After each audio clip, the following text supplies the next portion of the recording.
With the Yankees and D-backs advancing past the wild card round, the divisional rounds are next, starting today with the American League. We'll preview both games today and tomorrow in the National League, including the overall series matchups, give our picks, including a look at the latest World Series odds, and more, as Prime Sports Baseball with Scott Zillatoro on Prime Sports Network starts now.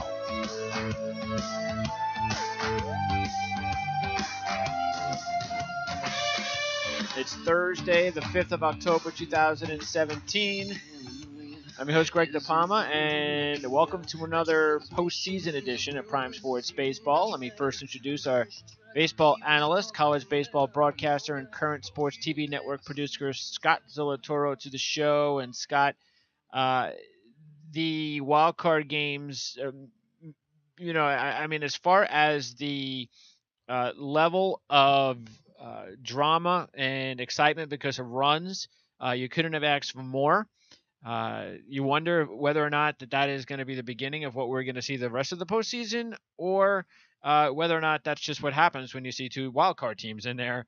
But there was a lot of premier pitchers, a lot of number one starting pitchers that pitched over the last couple of days and did not do their job. Yeah, certainly the longest any starting pitcher lasted was into the fourth inning. So not great stuff if you were a starter in these first two games. That's not the norm of the wild card games. I mean, last night's game was the 12th wild card game in baseball history. This was the sixth year they've been doing it, and of those 12, three were shutouts, and a couple more were a team that allowed one run. Wow. So surprising to see, especially so many runs in the first innings. I mean, you look at the game last night, and another 3-run start. Goldschmidt, three batters into the game, it's a 3-run home run on a really, really hanging curveball. In the Yankee game, both teams scored 3 in the first. It's exciting for baseball. I mean, I understand that people are a little bit upset that the games are going so long, but with these one games, you're expecting some pitching changes because managers have the capability of loading their roster up with the exact pitchers they want to use in any single circumstance. And luckily for both winning managers, they had a good plan set if their starters imploded. Well, I'll be honest with you. As much as I can't stand long games in the regular season, which I just think is just absolutely out of control. I think we talked about this a week or two ago. I just don't think it matters in the postseason. I just don't. I think the only thing that matters as far as long games is and I think we're going to start seeing that maybe Friday with 4 games. And then if you get games going 4.5 hours and you're trying to watch another game, and then because there's no way the Nats-Cub game is going 3 hours. And they got the Dodger game right after that.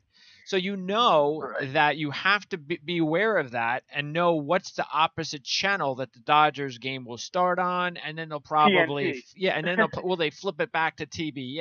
So that's the thing that will be aggravating. But hey, look, this is what the postseason's about, and I don't really you want to eat up as much baseball in the postseason as you can because of the long kind of boring season at times.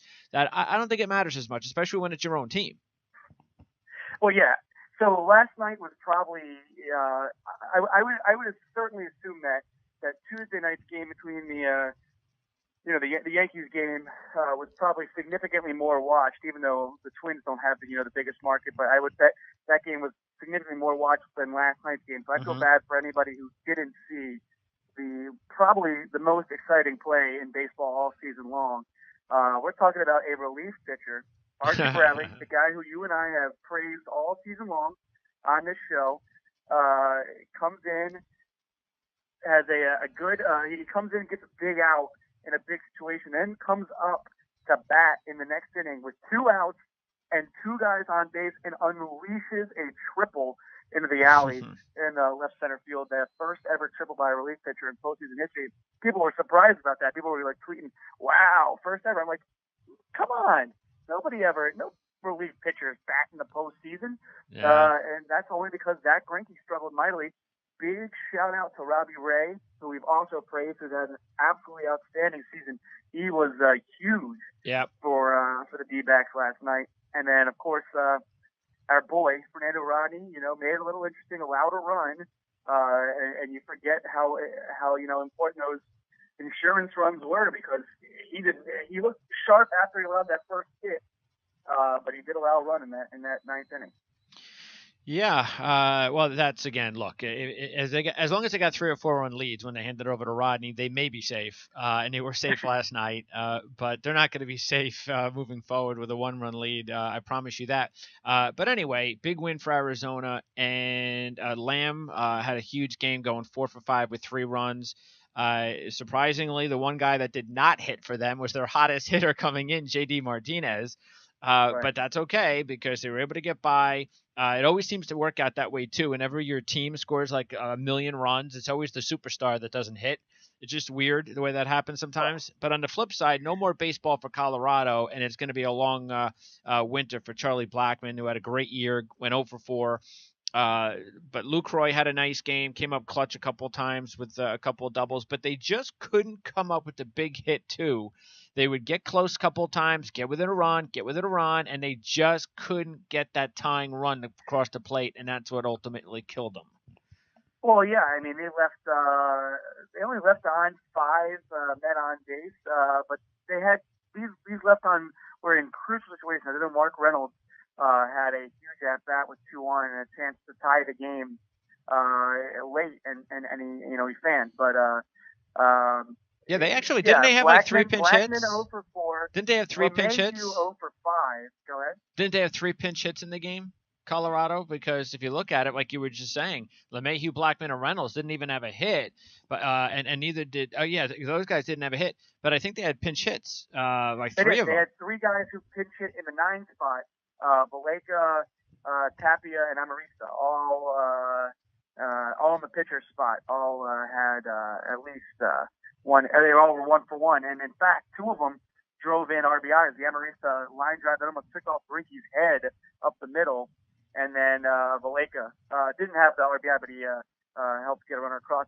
And you mentioned Martinez. He did see the most pitches though of any Diamondback. He saw 20 pitches. So even though he didn't get a hit, he still had productive at bats.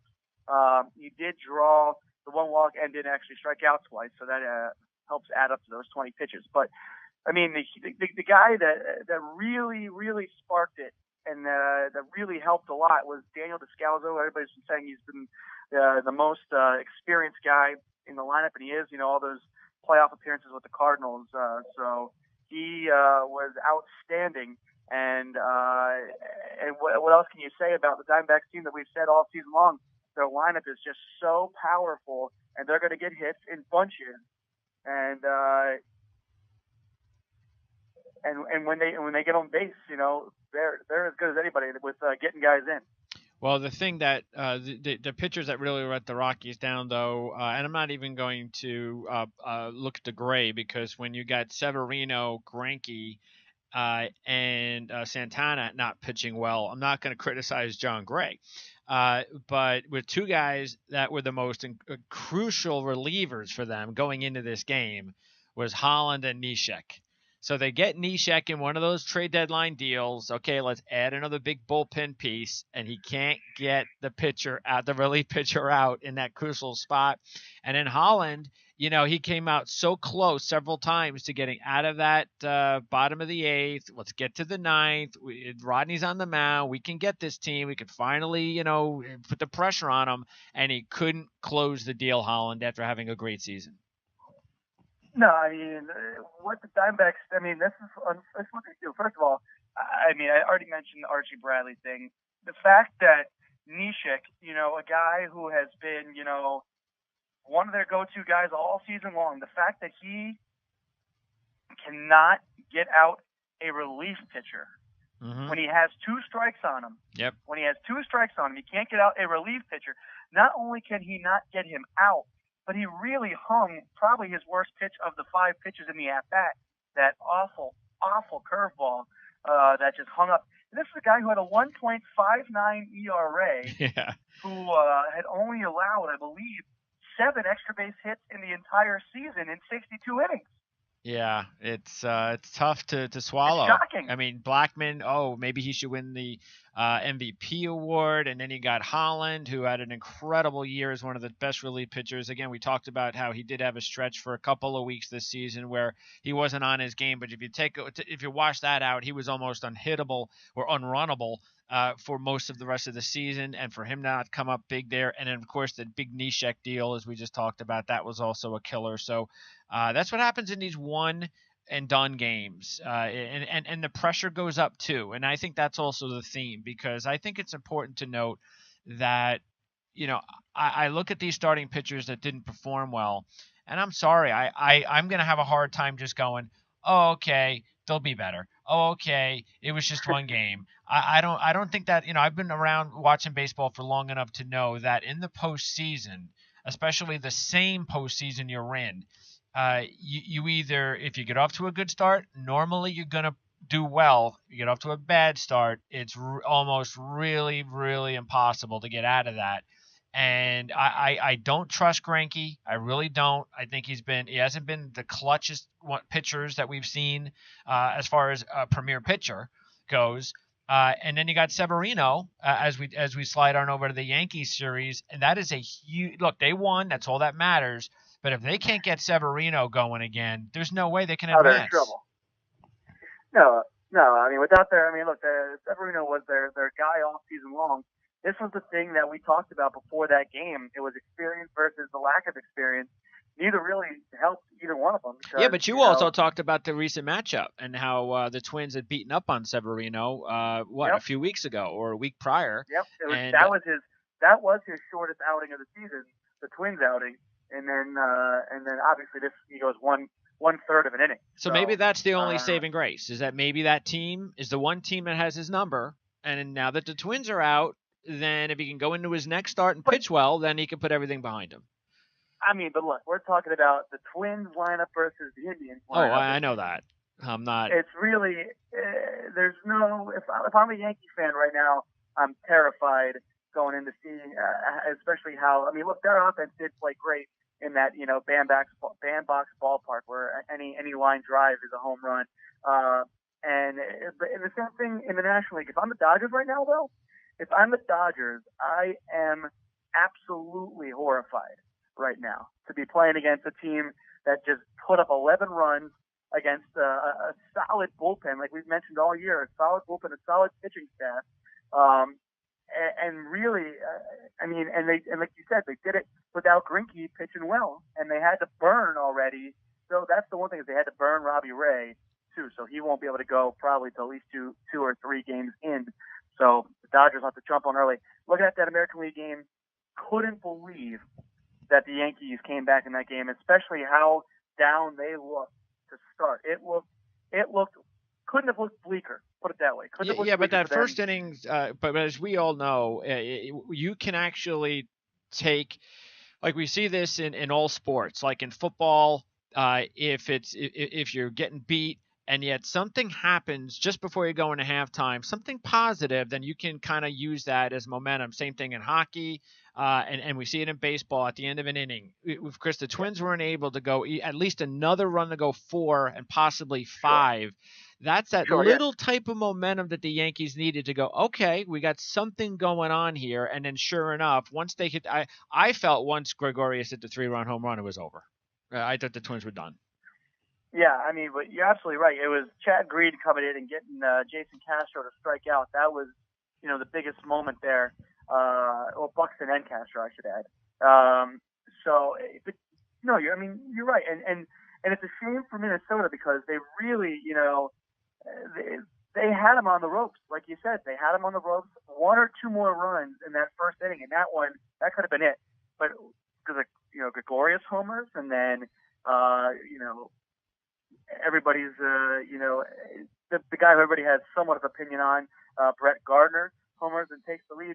Then you think, though, when Minnesota ties it, one of the bigger moments of the game was the play where Buxton made the outstanding catch in center to get pulled from the game. Yeah. They lost Buxton. They're probably their best player from the lineup. And then from there best on defensive out, player. that was what turned it. What? Best defensive player. best defense player, and he's a good hitter too. Well, he didn't come through for From him in the there, first, and that's yeah, that was a big opportunity. But yeah, I mean, without Sano, they definitely needed a guy like Buxton in the lineup. And you take Sano out, you right. take Buxton out, then all the momentum that was shot after the first inning, and then all of a sudden you start doubting yourself. And also, look, we see this happen sometimes with really really great players and even Hall of Fame players, and you just don't put together a big night. And I know he had a hit, but Joe Mauer, that's a guy they really have to rely on, a veteran guy with a young lineup. They needed more from.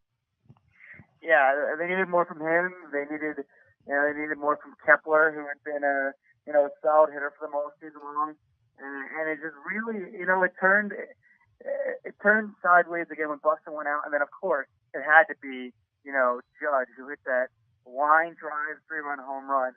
So there was 5 home runs in that game, and 3 of those 5 combined by 2 teams would have only basically been home runs in that ballpark. All right. So as far as Minnesota, their season's over. It was a nice season and all that, but I will say this. I know they won't listen to me, but during the winter, if you can do it, I would trade Santana. I don't want that guy. We talked about he hasn't had the greatest postseason history before. And look, he had a great season. You'll get GMs that won't care about that appearance. And I'd say, okay, you don't care about it, fine. We're trying to win next year and the year after and the year after. And this guy we can't count on in the postseason. You think you can go ahead, fine.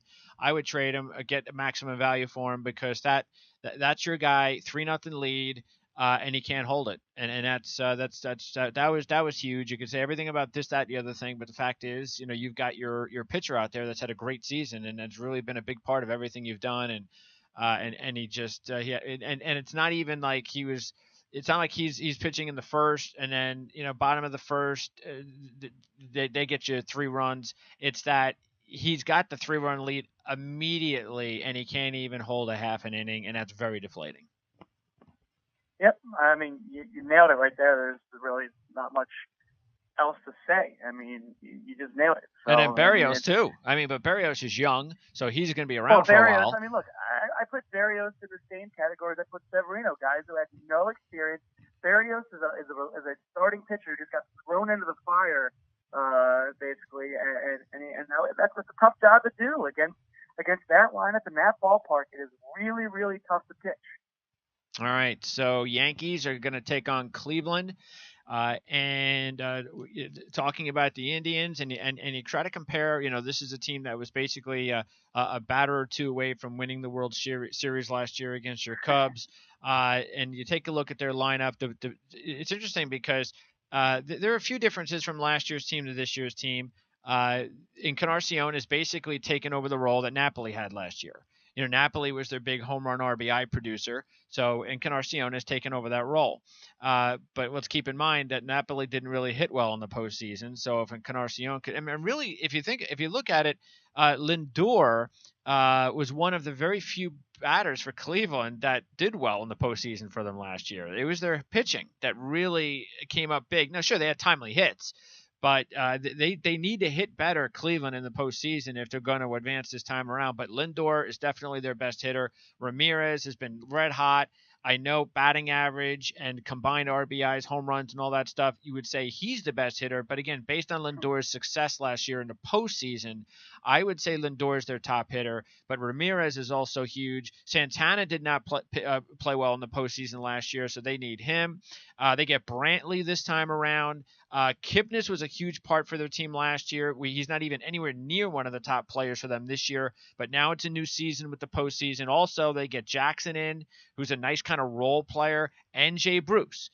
So those types of role players need to come up big for them if they're going to have success in key spots. But I still think that there's no reason to discount that this is a team that's a pitching first team with Kluber, Carrasco, and of course Andrew Miller. And as long as they can keep Miller healthy and Kluber and Carrasco pitch well in the postseason, I just think it's going to be very, very tough to beat this team.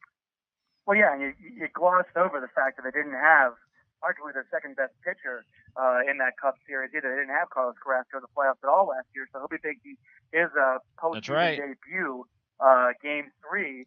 So that is, to me, is the biggest addition because you mentioned this is a pitching first team, And in those games last year, especially against the Cubs, they allowed 0 runs in the first.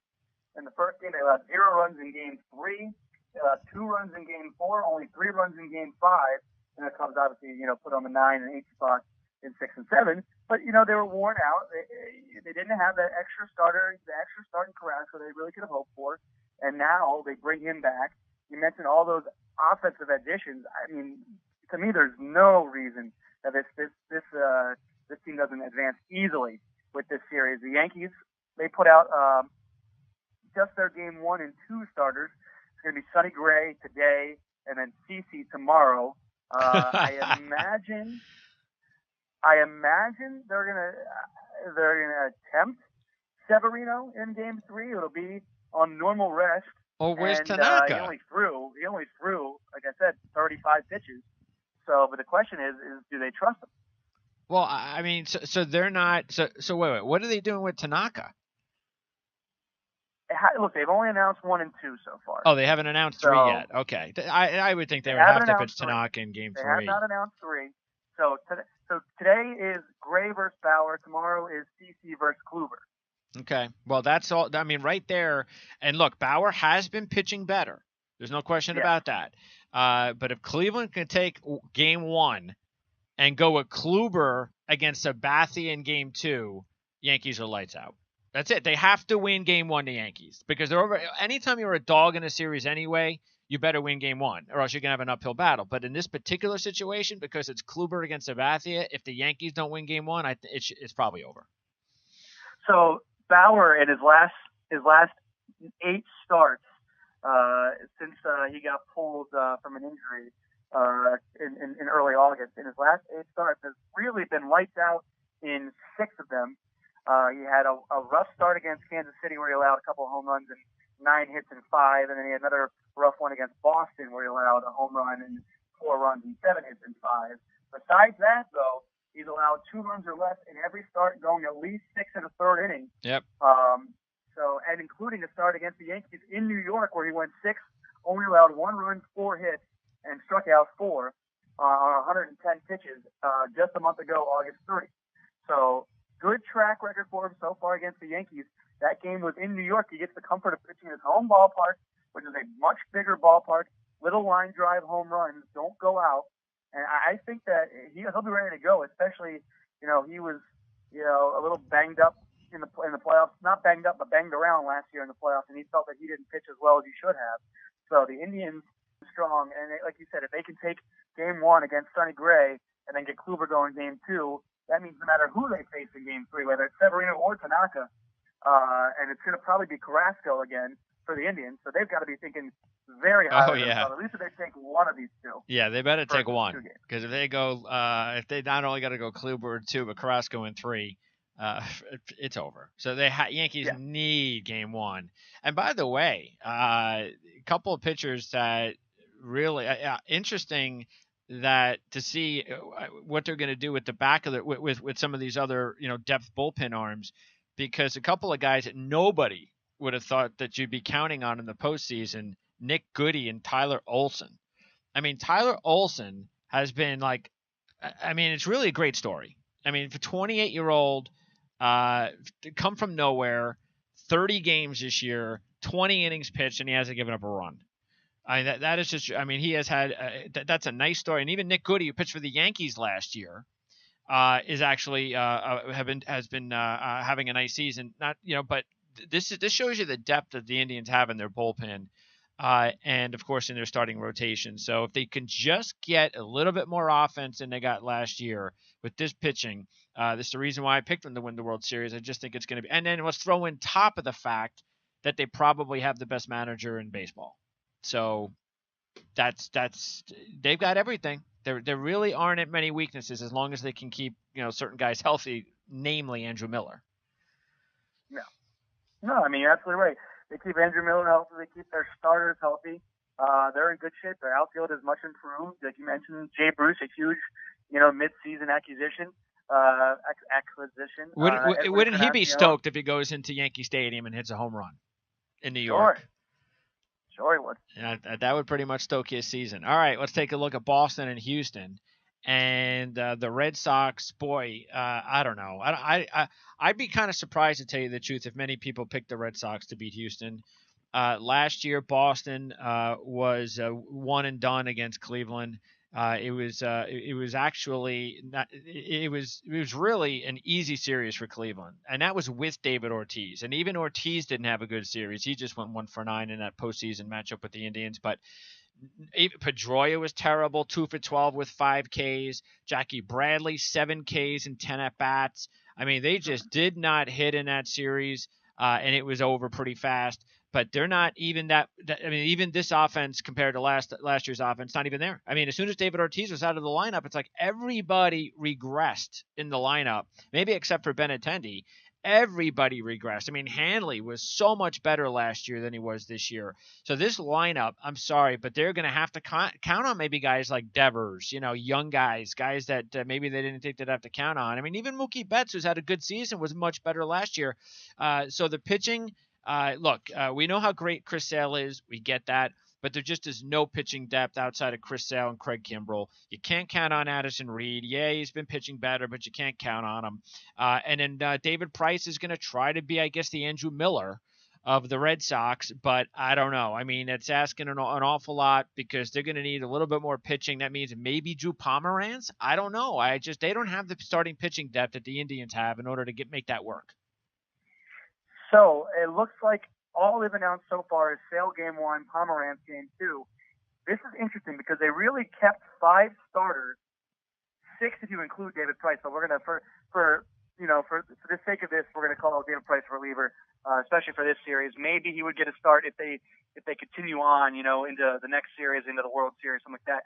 But you're looking at a situation where at least 2 of the 3, Doug Fister, Porcello, and Eduardo Rodriguez, are going to probably have to make a start if they go 5 games.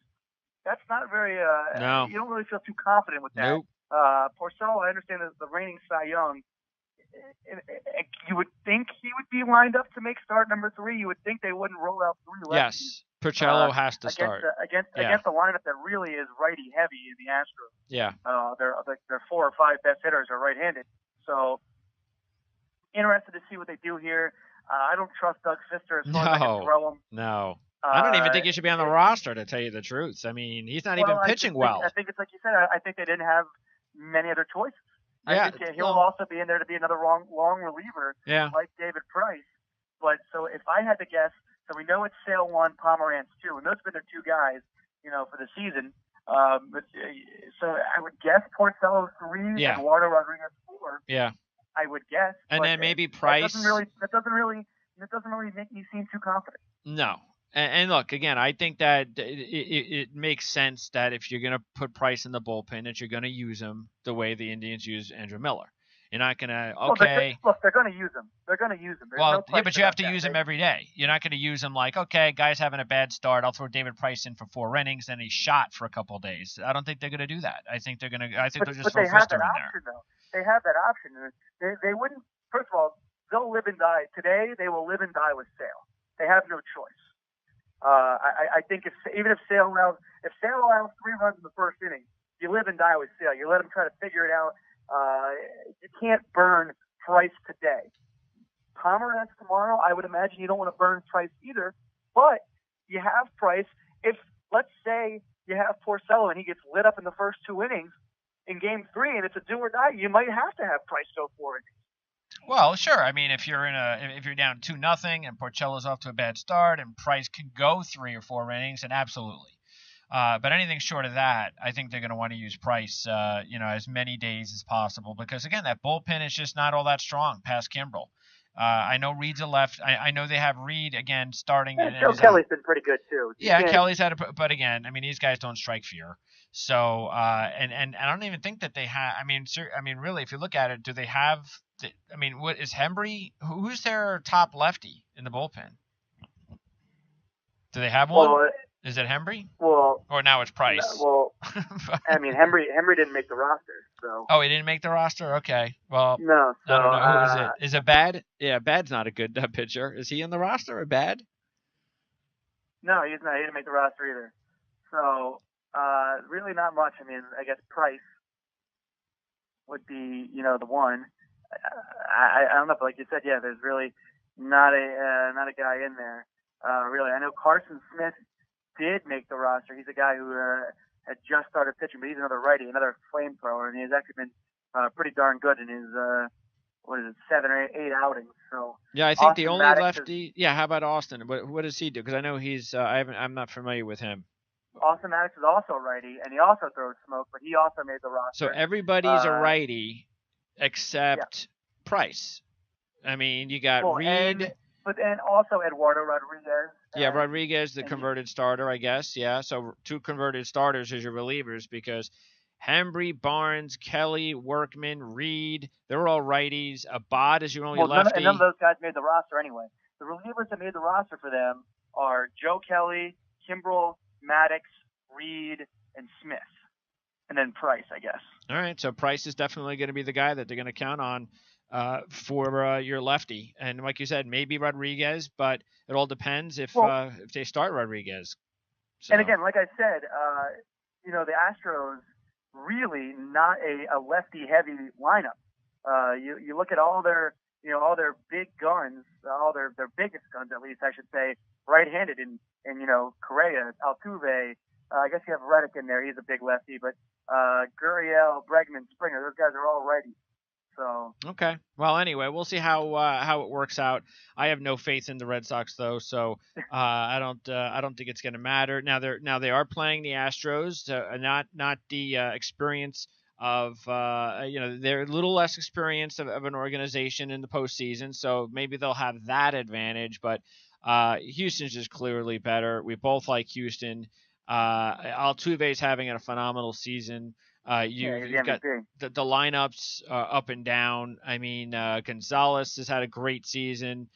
Reddick has had a good season. He's red hot. Correa has been red hot. Of course, he missed some time, but he's back to being a superstar that we know he is. You got Springer with 34 home runs. You throw in Gurriel and Bregman. And then you can go to some veterans that do have postseason experience, like Beltran and McCann. Yeah. Yep. So the offense is what you want. It's the pitching, and that's why the Verlander deal was so important. That was the question. It's still the question, though. The Verlander deal was huge. Look, he's going today. So, and look, I like what they did.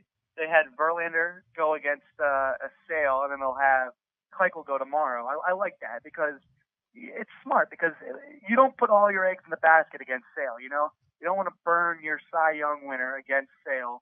So I like that Keuchel go tomorrow against Pomerantz, and that makes sense to me.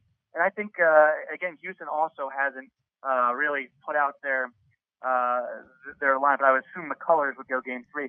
Big news today was that McHugh was left off the roster. That was a pretty big shock to a lot of people. So he is not on this ALDS roster. Well, we would assume, though, that's because of the fact that Charlie Morton has been pitching well, and they also have Peacock. Yeah. So, see, that surprises me that they would go with, if they're going to go with, I think they should actually go with Peacock and Morton and not McCullers. I know McCullers is a better pitcher, but Peacock has really pitched well for them this year. I know they probably, if they don't pitch him, though, it makes more sense, though, that they say, okay, he's got more experience also coming in a relief role.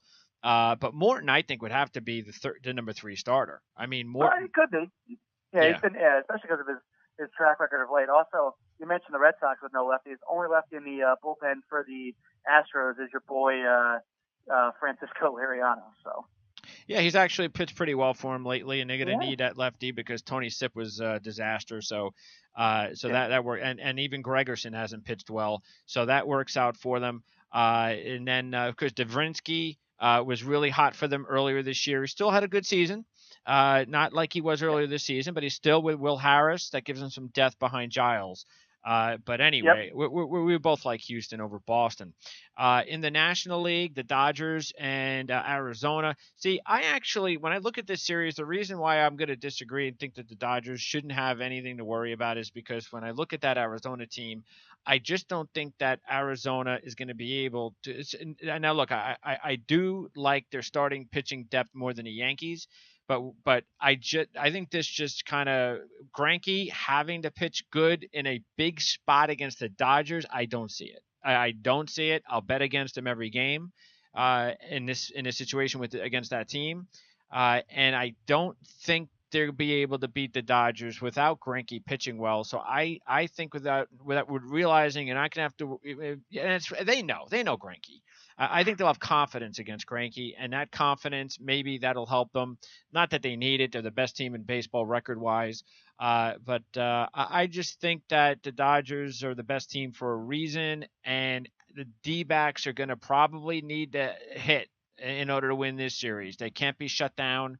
If this offense continues to smoke like it did in the wild card game and it did most of the season, then it'll be a really fun series to watch, and I'll be rooting for them, no question about it.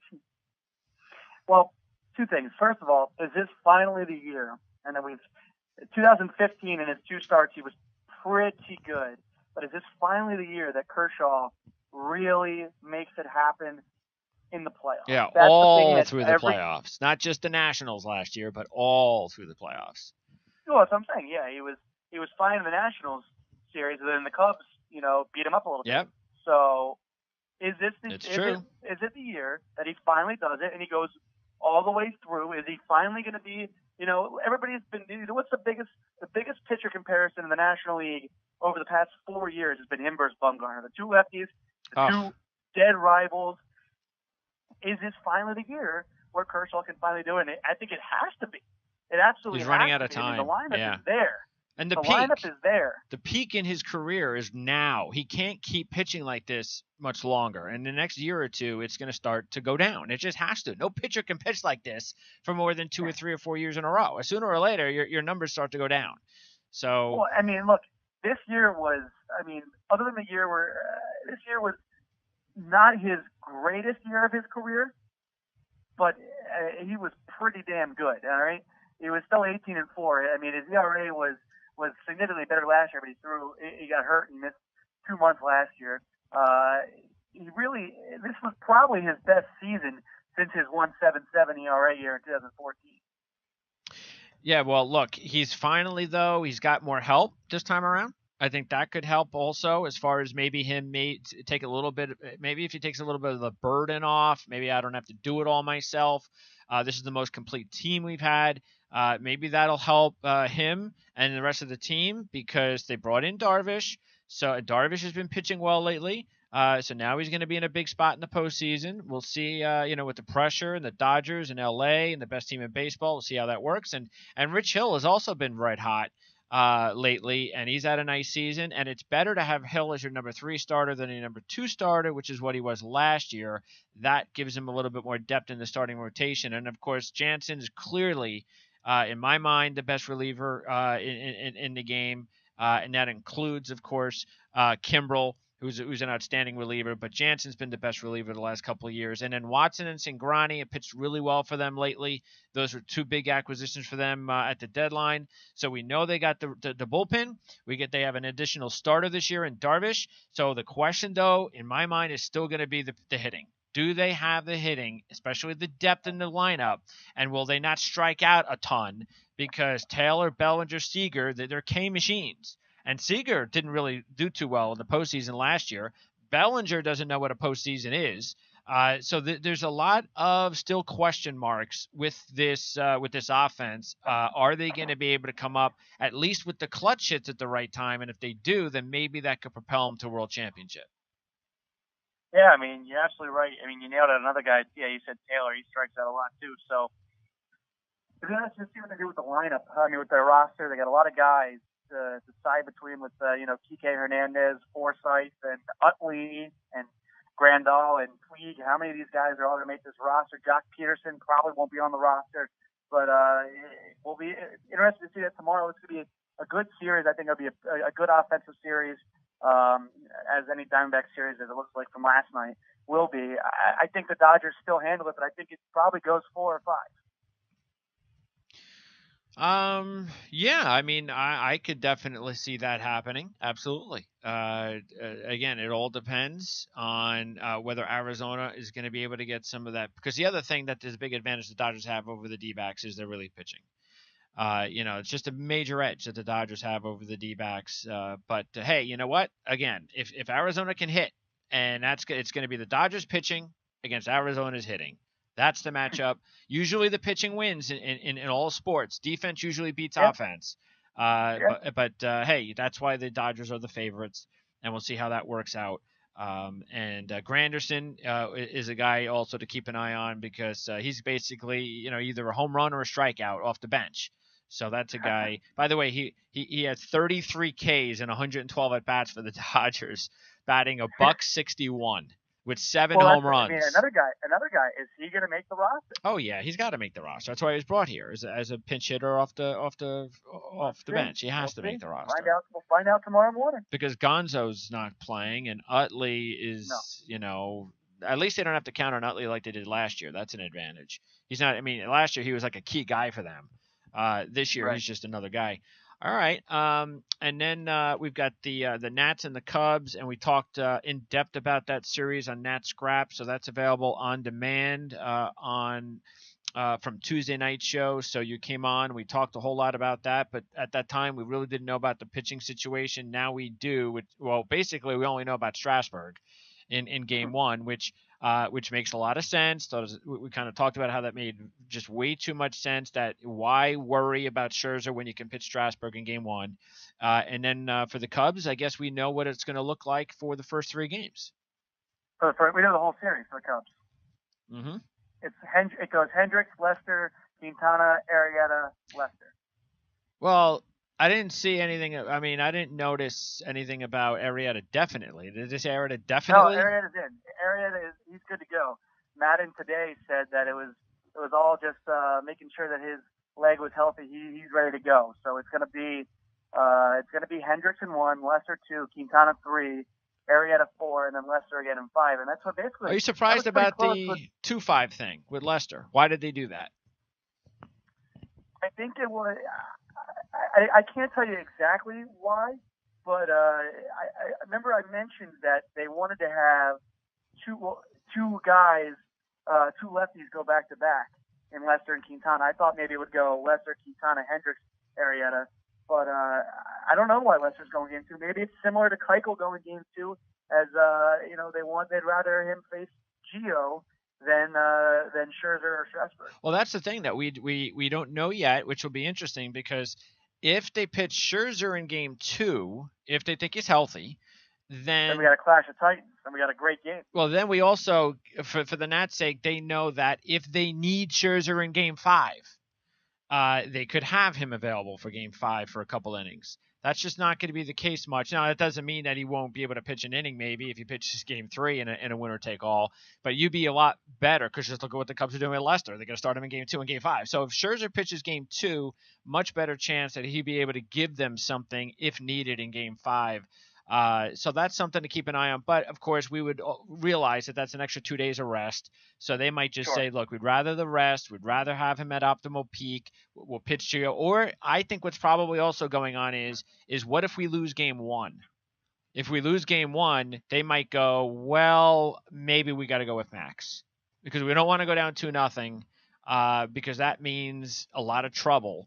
Especially against Lester too. Yeah, and you also don't want to be put in a situation where you're now thinking about, we're going to be down 2-1, we're starting Tanner Roark? I mean, so that is something that they're going to have to really think about. I think if they win, then I think it's an easy decision. Then you go Gio game 2, Scherzer game 3, it makes life a whole lot easier. But if they lose, I think they might go with Scherzer. So we'll see. Maybe.